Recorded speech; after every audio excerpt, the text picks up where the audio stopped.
a very important and the most interesting sum in this chapter. Let's see this particular sum. It says that in this particular figure, O is a point in the interior of triangle ABC. So there's a point O in the interior. The next information given to you is that OD is perpendicular to BC. That is the next information given to us. And they say that OE is perpendicular to AC and OF is perpendicular to AB. This much is given to us. And there are two things to be proved. Now we'll focus only on the first one. Let's see the first two proof. Now in the first two proof, we need to prove that OA square plus OB square plus OC square minus OD square minus OE square minus OF square is equal to AF square plus BD square plus C square.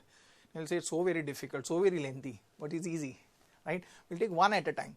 Now if you focus on the first part there on the left hand side, that is OA square, right?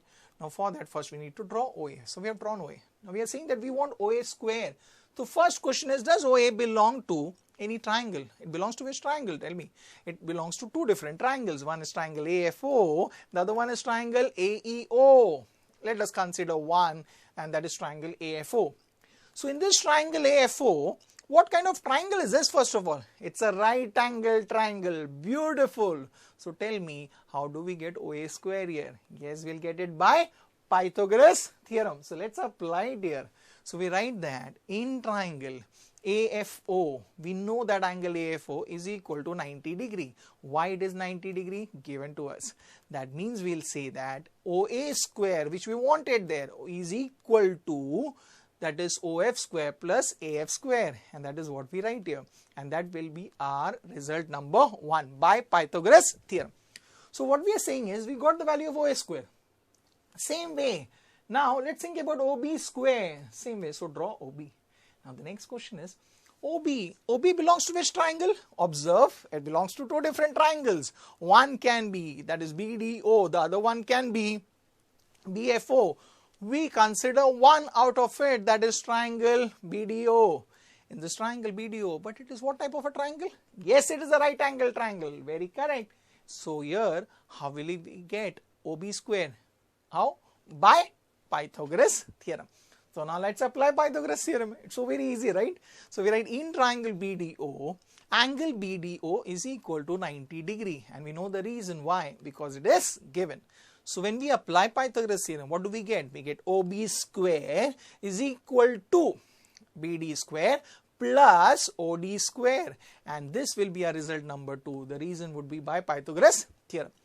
So now what has happened, students? We got the value of OA square and also the value of OB square. Now, yes, very true. We're going to find the value of OC square. Let's do that now. When we are going to find, so we draw OC. And now, tell me, OC belongs to which triangle? It belongs to a triangle, that is triangle CDO. And one more, that is triangle CEO. We consider one, that is triangle CEO. Beautiful, very correct. Which kind of a triangle is it? It's a right angle triangle.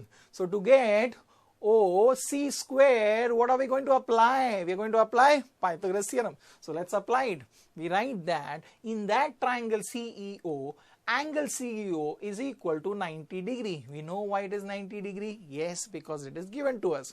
So we get now by Pythagoras theorem, OC square is equal to CE square plus OE square. Result number 3, and the reason for that is by Pythagoras theorem. So students, what happened? We got OA square, we got OB square, we got OC square. What are we supposed to do with this? We need to get OA square plus OB square plus OC square. That means we are supposed to add. We want an addition between 1, 2 and 3. Let's do that now. When we do the addition, what happens? Right? We're going to add all these 3. That means we're going to add the left hand side first. So it will be OA square, right? The left hand side of the first statement, plus OB square, the left hand side of the second statement, plus OC square, that is the left hand side of the third statement.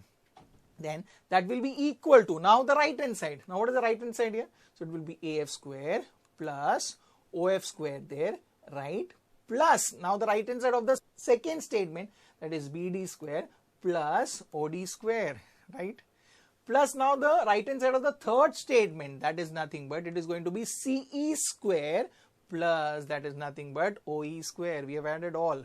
So we have got adding 1, 2 and 3. That is the reason what we write. Now observe here. So we wanted OA square plus OB square plus OC square on the left hand side. We got it.